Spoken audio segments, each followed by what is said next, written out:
E aí, justamente, esse diagnóstico, ele é complexo porque ele pressupõe duas coisas que são difíceis, né? Uma mais que a outra, né? Quando a gente pensa na forma como isso acontece, o diagnóstico ele precisa ter um método, né? É isso que vocês estão fazendo, estudando, lendo esses textos todos, pensando nisso tudo, né? É esse método, essa coisa científica, essa coisa embasada que vai te ajudar, porque cientificamente você sabe que o comportamento XYZ é assim assado, e assim, assim, assim, né? É essa parte de método, de conhecimento científico, de base, para não dizer que é tudo da sua cabeça, né? Mas, ao mesmo tempo, existe esse caráter de intuição, essa coisa intuitiva que a gente vai desenvolvendo, principalmente com a experiência, que dizem muito da forma como a gente chega em determinadas conclusões, e muitas das vezes as nossas conclusões elas são mais baseadas no olho clínico até do que numa metodologia fechada. Porque justamente boa parte dos métodos eles são pensados como orientadores e não como verdades. Então, nenhum método vai ser 100% certo para resolver todos os problemas. Existe uma variedade muito grande de pessoas e de situações na vida, então vai ser essa nossa capacidade intuitiva de percepção, né?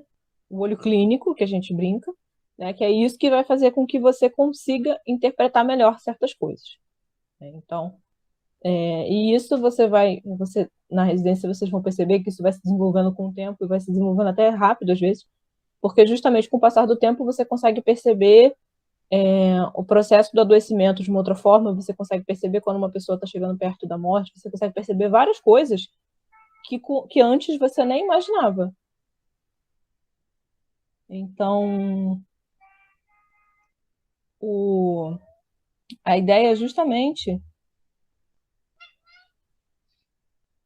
a ideia justamente é poder fazer que a gente tenha essa referência nos dois lados.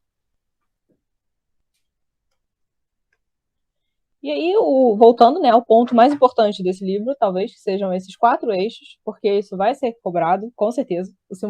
Essa parte do Simonete sempre cai, porque justamente essa é a parte mais importante do processo como um todo de avaliação dos pacientes, né?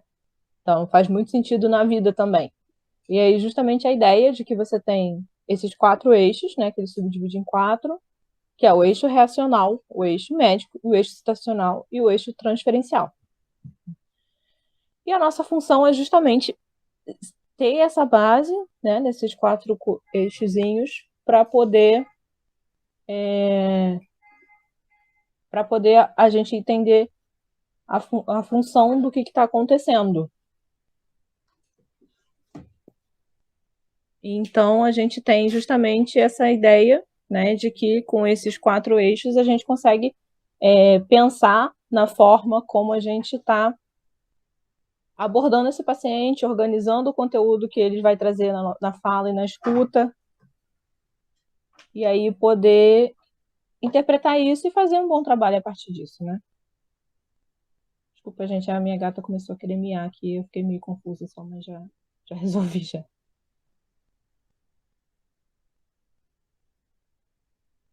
Aí, justamente especificando os quatro eixos, né? O primeiro é esse eixo da reação, né, da forma como o paciente lida com a doença, e aí ele vai trazer quatro posições, que são negação, revolta, depressão e enfrentamento. Eu não sei se vocês conhecem o trabalho da Elizabeth Kubler-Ross sobre a morte e morrer, mas eles se baseiam nesse raciocínio, tá? Ela vai falar de 5 fases que o paciente oncológico próximo da finitude costuma apresentar.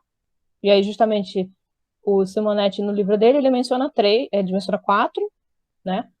Mas a Kubler-Ross fala de 5. Mas, enfim, a ideia é que são posições de enfrentamento, é a forma como as pessoas lidam com a doença, né?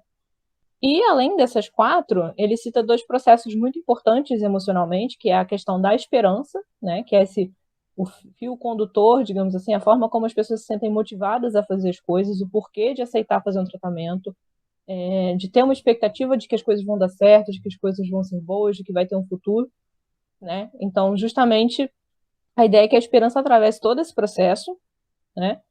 E a angústia, que é um sentimento muito comum e muito importante, que a gente muitas vezes vai ser chamado para manejar a angústia, né? E é justamente a ideia de que essa angústia às vezes pode ser entendida até como pior que a própria morte, né, por ser um sentimento muito desorganizador, difícil de se trazer em palavras, e justamente que a doença tem esse poder de trazer essa angústia porque ela mostra o quanto a gente, além de frágil, né, a gente não tem muita garantia na vida.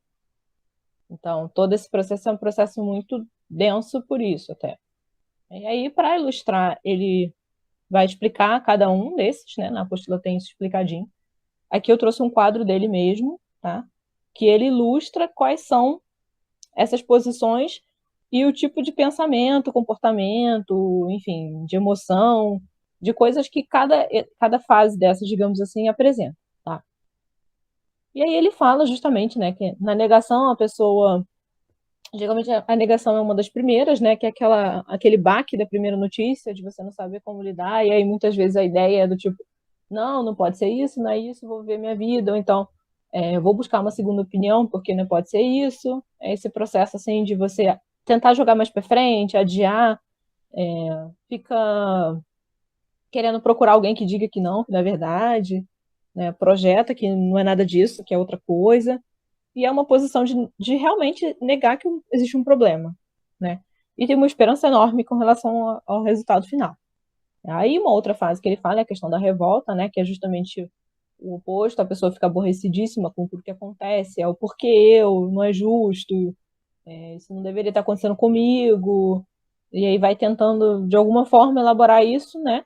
E a grande questão da revolta é que muitas vezes essa revolta ela é dirigida contra outras pessoas, né? E aí se torna o paciente difícil, aquela pessoa que é completamente desagradável, que ninguém quer interagir, né? E isso também não resolve a situação de doença dela, então isso é um processo muito difícil que às vezes a gente vai ser chamado para poder dar suporte justamente porque a pessoa não consegue interagir bem com os outros, porque ela está muito revoltada com a própria doença, né?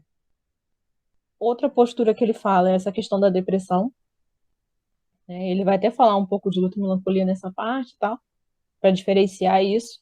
E essa depressão, ela é como se fosse mais um movimento interno, né? O que a gente chama de depressão reativa, que o paciente ele não se sente capaz mais de sair daquele estado, né? Eu não vou conseguir ser curado, eu não consigo fazer esse tratamento, eu não sou capaz. É uma coisa muito narcísica porque é muito voltada para si próprio.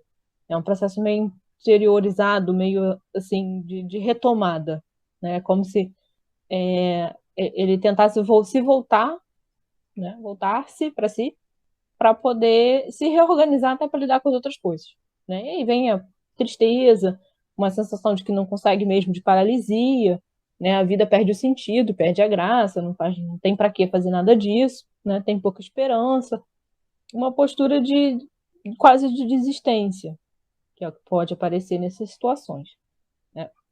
E aí o enfrentamento em si, né? Que é o que a Kübler-Ross até chama de aceitação, né, que seria esse processo de lidar com a realidade, né, de encontrar a realidade, de lidar com todas as emoções que vão aparecendo, as boas e as negativas, de poder ficar triste, mas também ficar feliz com alguma coisa que acontece, não evitar essas emoções, de conseguir ter um pensamento de criatividade no meio das coisas que estão acontecendo, né, um comportamento que realmente produz alguma coisa de diferença no tratamento, de ter essa flexibilidade, de ser capaz de inventar e de poder oscilar nesses momentos de tristeza e de expectativa de futuro, então de estar sempre podendo ir e voltando, né? Esses enfrentamentos, eles não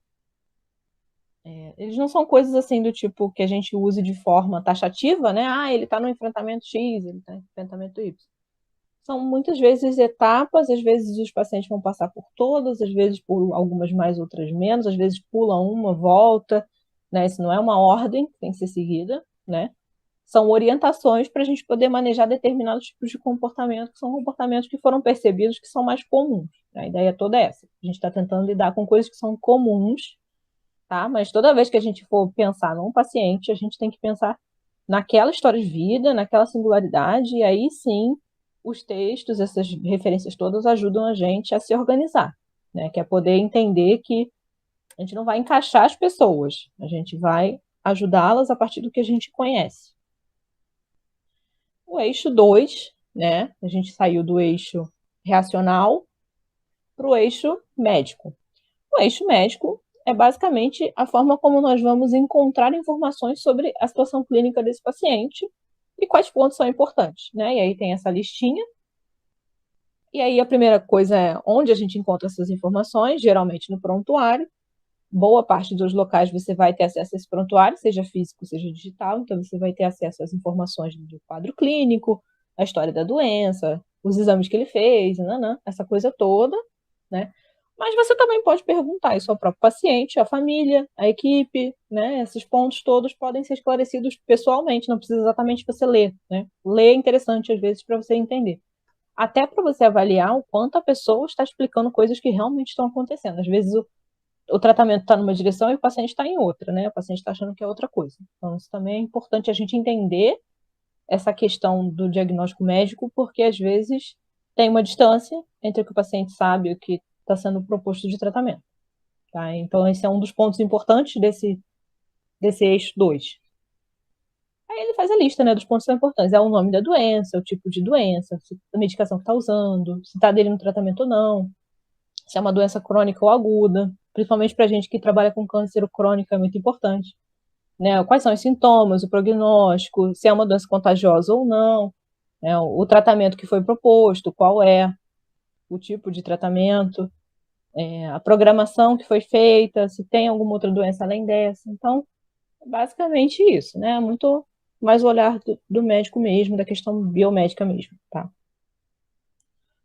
O 3, ele vai falar justamente dessa questão da situação, né, da vida, e aí ele foca em específico em 4 dimensões, e aí tem esse esqueminha que é muito bom para entender, né, que ele vai falar da vida psíquica, que é basicamente o sujeito com ele mesmo e o impacto e as questões que tem na vida dele, interiormente falando, né, subjetivamente falando. A vida social, né, como ele se relaciona com a sociedade, com as outras pessoas, com a família, com colegas de trabalho, enfim.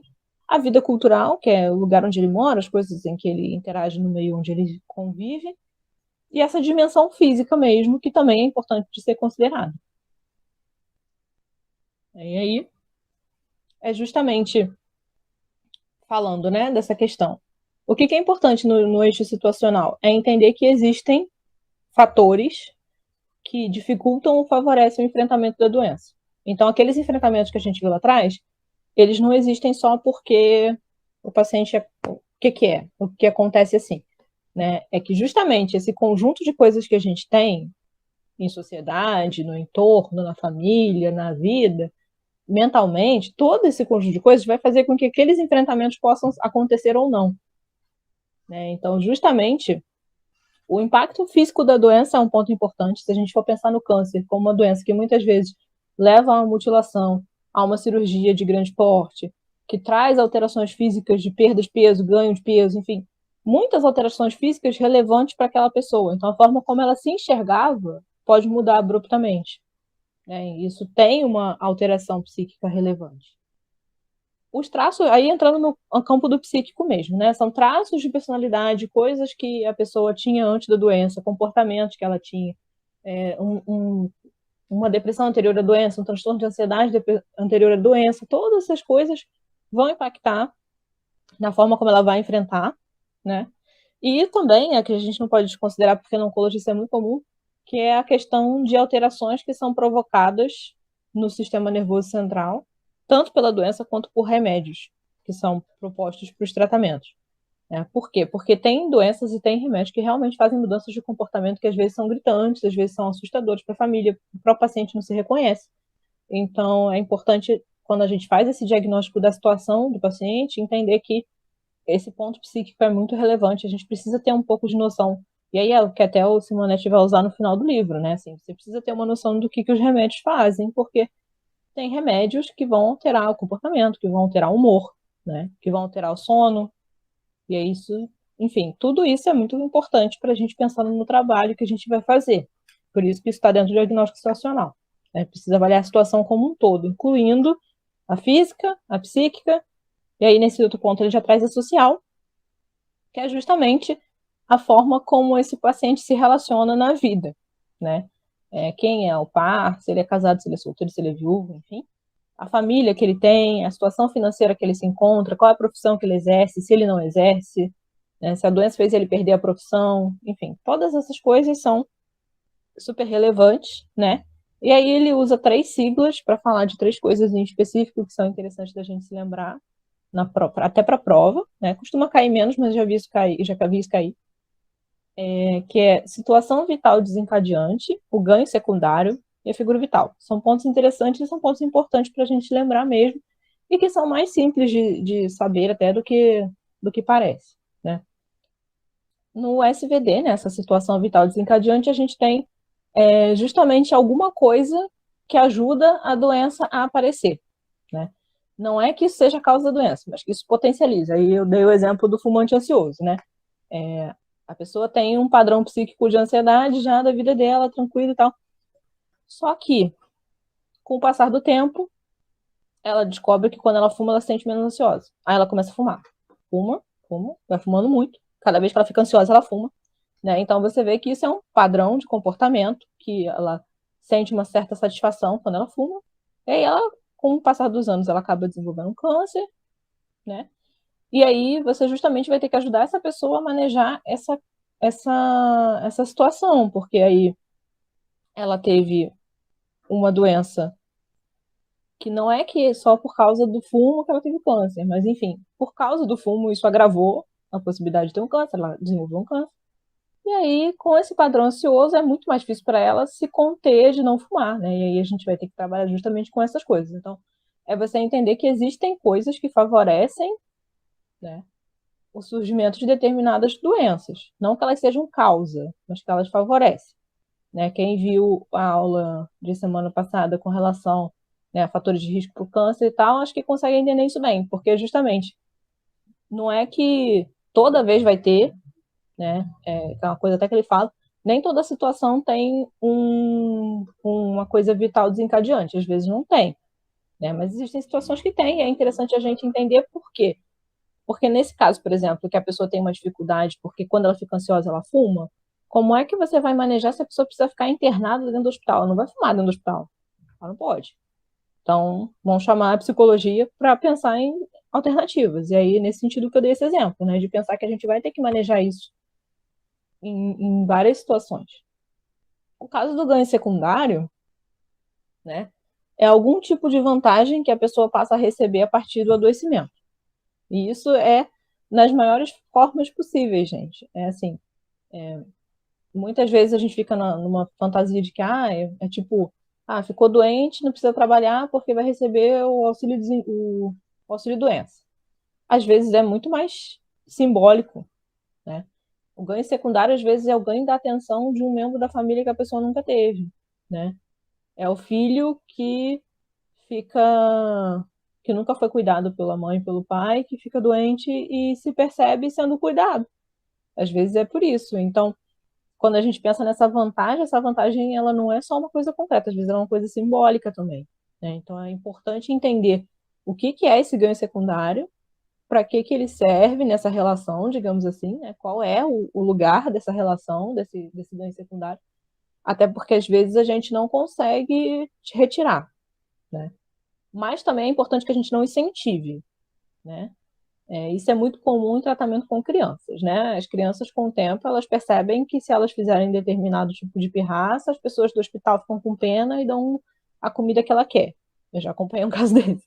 Então, a ideia é que, assim, você não vai incentivar um comportamento desse, né? Assim, você tá vendo que tá fazendo pirraça, você vai incentivar? Não. Né? Porque tadinho, ele tá doente, tem que dar o que ele quer. Também não é assim, né? Então, é entender que ganho secundário é uma coisa que pode ser incentivado ou não, né? E às vezes tem uma função importante no tratamento, até porque se a pessoa simplesmente pensar que tudo que aconteceu na vida dela foi ruim depois que ela ficou doente, também é insuportável. Então, realmente, às vezes as pessoas já acham coisas boas no meio disso, né? É a pessoa que percebeu que depois de determinada doença, ela passou a ter mais atenção dos filhos, passou a poder ficar mais tempo em casa fazendo as coisas que gostava. Ela acha isso bom? Isso é um ganho secundário? Sim. Isso é uma coisa que a gente precisa mexer? Não, não necessariamente. O grande problema do ganho secundário é quando ele começa a ficar disfuncional ou quando ele impede a pessoa de se recuperar mesmo. Aí a gente precisa ter algum tipo de intervenção diferente, né?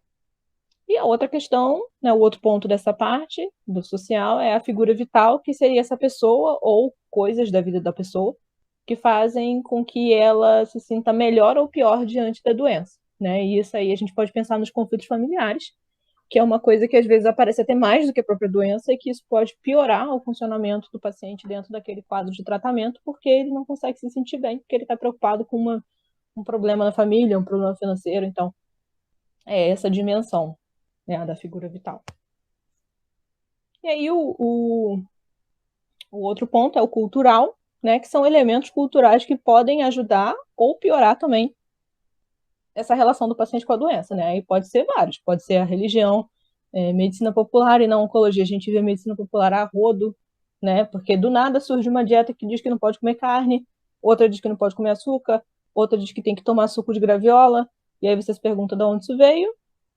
Veio de lugar nenhum, mas as pessoas vão passando umas para as outras e na tentativa de se curar, elas aceitam o que vem, né?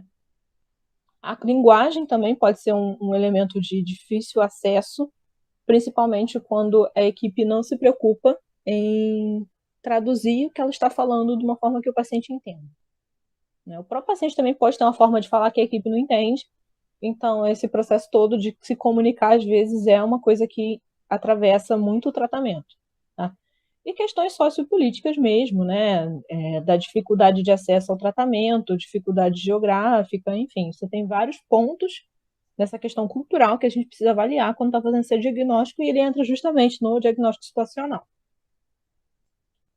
O último eixo desses quatro é o transferencial, né, que ele vai falar o quê? Das relações, especificamente das relações, né? E aí você tem o exemplo das 5 relações que o paciente vai estabelecer, né? Que é aí paciente família, paciente médico, paciente enfermagem, paciente instituição, paciente médico.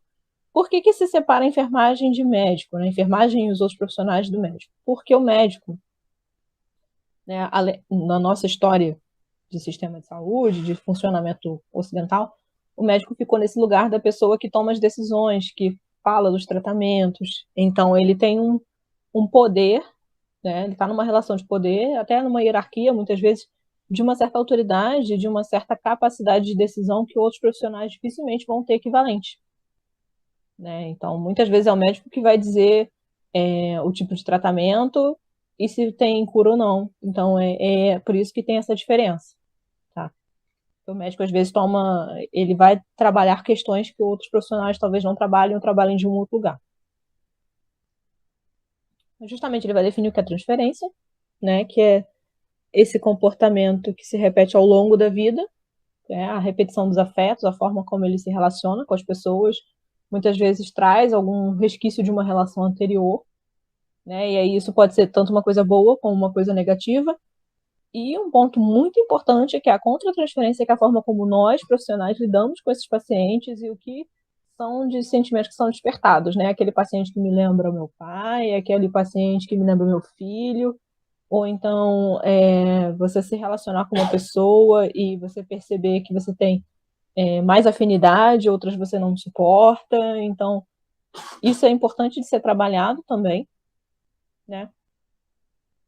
E justamente para entender que essa transferência, essa análise dela é necessária porque você vai usar isso para entender que lugar você está sendo colocado pelo paciente, ou que o paciente está se colocando, ou que você está colocando o paciente e se colocando, né? Então, por exemplo, é o paciente que coloca o médico como salvador, o médico se coloca como salvador e coloca o paciente como uma pessoa vulnerável, incapaz de decidir sozinho.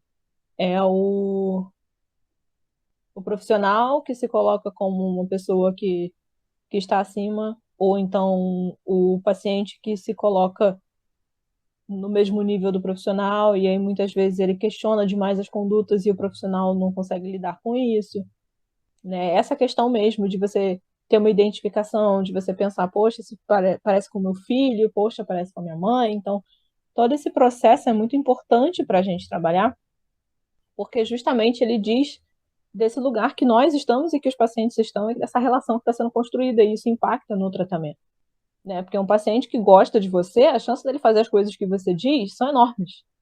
E isso pode ser bom para ele, como pode ser ruim, né? Depende muito da relação como do que existe ali, né? E aí, justamente usando uma ideia do Lacan, que são os 4 discursos, ele vai apontar que existem alguns tipos de relação que são construídas, né, que são mais comuns, e que o ideal é que a nossa seja essa última, né, a do analista, porque na primeira você tem o discurso do médico que sabe tudo com base na experiência dele, porque ele é fantástico e ele conhece todas as coisas que existem, então nada está acima do saber dele. O discurso do professor, que é mais ou menos parecido com o do médico, com a diferença de que ele vai dizer que ele sabe porque ele estudou muito e ele tem todos os artigos científicos lançados sobre aquele assunto, então ele sabe porque ele leu. O outro sabe porque sabe. Esse sabe porque leu.